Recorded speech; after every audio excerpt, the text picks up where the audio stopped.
This is the only ghost story I have, okay? And it's second story, or second person. It happened to me. It's not a first person story, but this man has no reason to lie to me, and I have no reason to think that he lied to me, okay?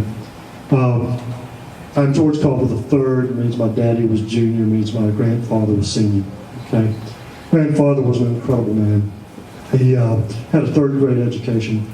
Despite that, he remained employed, worked very hard, made something out of himself, took his money, invested into his children, and his two sons, my father and his younger brother, both became family doctors.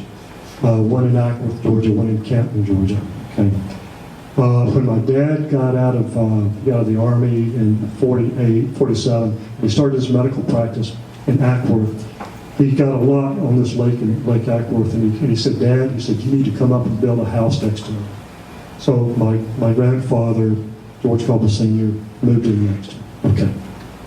He worked in the cotton mills, which is no big surprise, right? So he also had a passion about farming and growing things. So like in the front yard, there were peach trees, there were apple trees, there was a persimmon tree, there was fig bushes, there were blackberries, strawberries. In the back, he had a beehive. He had all this stuff going on. Just an incredible man, okay? And down in the basement, he had his own woodworking shop. And when I was a little boy, just 4 or 5 years old, I'd watch Pop make things. And one time he made rabbit boxes, okay? Y'all all know what a rabbit box is, right? You take them in the woods, and they got this trip wire, this thing, and rabbit goes in, and causes the door to shut down. So one morning, my mom wakes me up. She says, "You got to get up, get up. Pop wants you to go down in the woods and see this rabbit that they've caught." So anyway, great guy. So unfortunately, I was born in '54. Pop died in February 1960. All right, I just turned 5 years old. All right.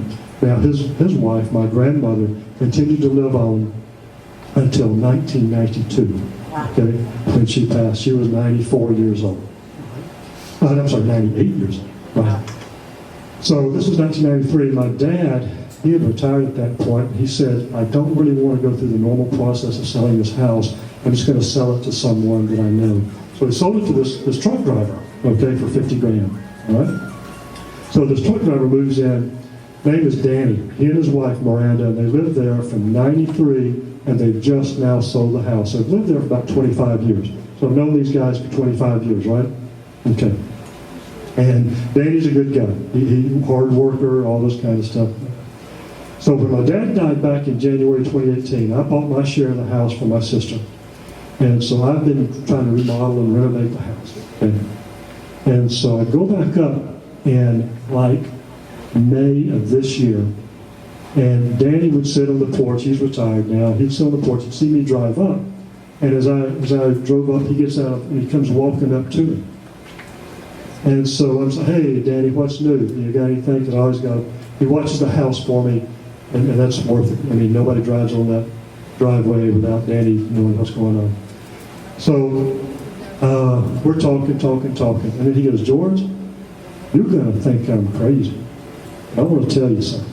And I said, "What you got, Danny?" He goes, "Miranda was gone one day, and I'm in the kitchen at a puttering around, and I thought I heard something. So I turned around and walked back into the little den. And George, I saw a man standing there looking at some pictures on the wall. He was a 6-foot guy, broad-shouldered, had a flannel shirt on, had gray hair, had wire-rimmed glasses." He said, "Is that your grandfather?" I said, "Yeah." He said, "And then he was gone." And paused. I said, "I have no reason to think he lied to me." That's his story.